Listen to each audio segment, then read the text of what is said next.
Welcome everyone to another COTA Conversation. Information from the Council on the Ageing, Victoria's leading organisation promoting opportunity and protecting the rights of older Australians.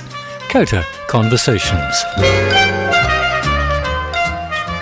Hi everyone, I'm Peter Thomas and I'm pleased to welcome back Ben Rogers, Policy and Advocacy Manager at COTA Victoria. Hi Ben, good to be speaking with you again. Hi Peter, thanks for having me back. Ben, COTA have been involved with a submission paper regarding the New Aged Care Act, but look, before we get into that, can you tell us what this New Aged Care Act is all about? So following the Royal Commission into Aged Care Quality and Safety, one of the big pieces of reform was around the need for a new Aged Care Act. So it's been some time coming, but it is due to come into effect later this year. Late last year, Commonwealth Government released their first consultation on the new Act, which COTA Victoria was pleased to respond to, as many other organisations did, to try and make sure that older people's views are represented and also to make sure that the Act supports older people as we embark on this big period of aged care reform. But late last year, the government finally released their exposure draft of the new Act, which is now giving us an opportunity to look at all the nitty-gritty details of what the Act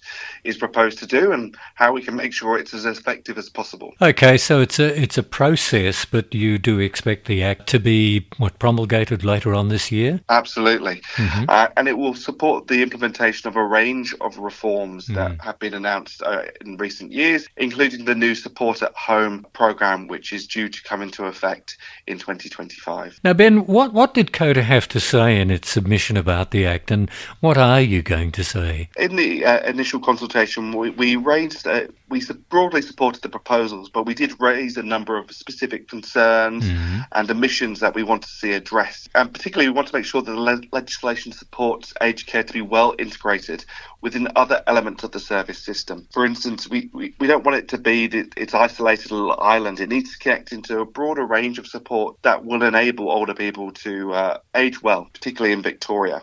And we want to make sure that it doesn't lead to a potential two-tiered system.